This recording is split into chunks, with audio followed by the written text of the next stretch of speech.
កាលពីព្រេងនាយមានមនុស្សពីរនាក់នៅផ្ទះជិតគ្នាថ្ងៃមួយចៅទាំងពីរនាក់នោះបបួលគ្នាទៅដាក់អន្ទាក់សត្វបបួលគ្នាហើយដល់ថ្ងៃរសៀវកុំធ្នំក៏នាំគ្នាដើរចេញទៅលុះដល់ព្រៃកន្លែងដាក់អន្ទាក់អ្នកមួយថាខ្ញុំនឹងដាក់នៅគល់ឈើលីដែលបិទឈើនេះមានផ្លែយប់សត្វចំណាំតែមកស៊ីផ្លែឈើនេះអ្នកមួយឆ្លើយថា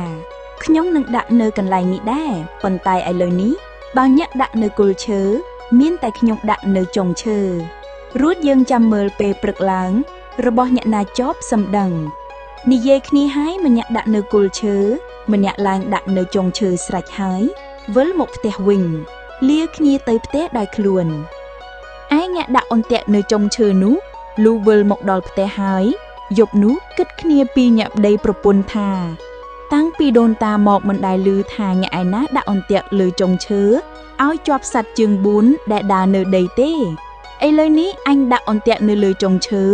តើធ្វើមិនដេចនឹងបានសត្វដូច្នេះត្រីអញរលឹកពីពានមាន់រងាវទៅមើល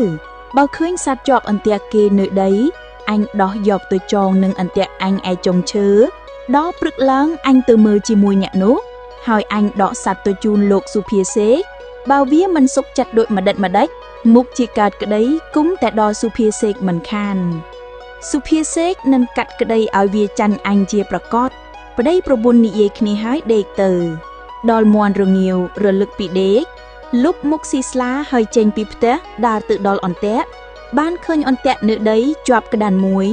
ក៏ដោះយកឡើងទៅចងនឹងអន្ទាក់របស់ខ្លួនរួចដំឡើងអន្ទាក់នៅដីដូចដើមក៏ប្រញាប់វិលមកផ្ទះវិញ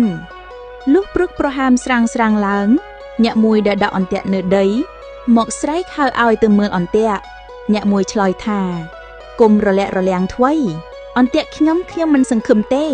ដល់បិទនៅលើចុងឈើក្រែងតែអន្ទាក់ញាក់នៅដីនោះខ្ញុំមិនហ៊ានថាបើបានចែកក្រេស៊ីផងពាក្យនេះជាពាក្យចំអកឲ្យអ្នកមួយដែលបិទដឹងការមុនហើយអ្នកទាំងពីរនិយាយហើយចុះពីផ្ទះដើរចេញទៅលុះដើរទៅដល់អន្ទាក់មិនឃើញជាប់សត្វនៅដីឃើញជាប់តែនៅចុងឈើវិញចៅដែលជាម្ចាស់អន្ទាក់នៅចុងឈើថាណ៎មើលចុះមិនជឿខ្ញុំថាកុំឲ្យដាក់នៅគល់ឲ្យដាក់នៅចុងឥឡូវមើលរបស់អ្នកណាជាប់ហើយឡើងទៅដោះយកចុះមកនាំគ្នាវិលមកផ្ទះវិញក៏លាគ្នាទៅផ្ទះដោយខ្លួនទៅឯចៅដែលបានក្តាន់ក៏ប្រញាប់យកទៅជូនសុភាសេកហើយជម្រាបថាខ្ញុំហើយនឹងចៅមួយនោះទៅដាក់អន្ទាក់ផងគ្នាខ្ញុំដាក់នៅចុងឈើគេដាក់នៅគល់ឈើ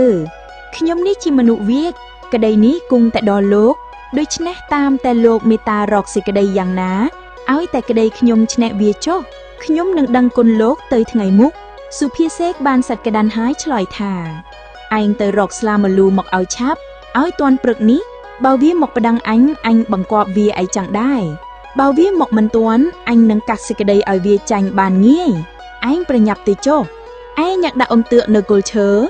លុះវិលមកផ្ទះហើយដងហាមតូចដងហាមធំមិនសុខចិត្តក៏យកសេចក្តីទៅប្តឹងសុភាសេកក៏បង្គាប់សេចក្តីដោយបង្គាប់ចៅមុនលុះព្រឹកឡើងញាក់ដែលដាក់អន្ទាក់នៅចុងឈើក៏យកអីវ៉ាន់ទៅដល់មុនឯងញាក់ដាក់អន្ទាក់នៅដីដោយខ្លួនជាញាក់ក្រលំបាកតោកយ៉ាដើររកទិញអីវ៉ាន់ពុំបានពុំទាន់ភ័យក្រែងខ្លួនចាញ់ហើយគេចាប់តោផងក៏រត់ពីភូមិមួយទៅភូមិមួយបានជួបនឹងសុភាតុនសាយសួរថាមានដំណើរអីបានជារត់ដូចនេះឈប់សិនចៅនោះឆ្លើយថាលោកឲ្យអាណិតដោះទុកខ្ញុំផងដល់បិទខ្ញុំហើយនឹងញាក់មួយទៅដាក់អន្ទាក់ផងគ្នាខ្ញុំដាក់នៅគល់ឈើ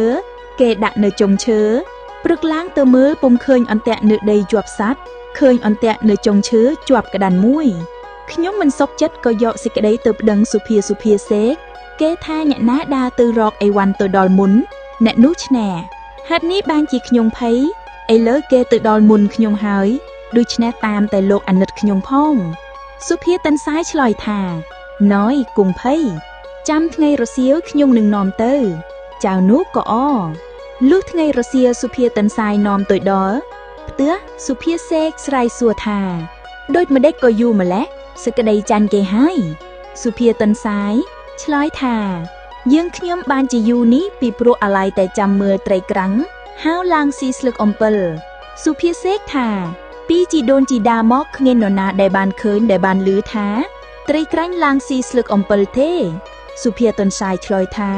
ពីជីដូនជីដាពីម៉ែឪបង្កើតមកនរណាដែលបានឃើញដែលបានឮថាអន្ទាក់នៅដីមិនជាប់សត្វទេជាប់អន្ទាក់នៅជុងឈើវិញហើយសត្វជើង4ផងដែលឮទេអស់អ្នកស្រុកខណៈនោះសុភាសេកស្ងៀមពុំហ៊ានស្ដីតបល្វីឡើយ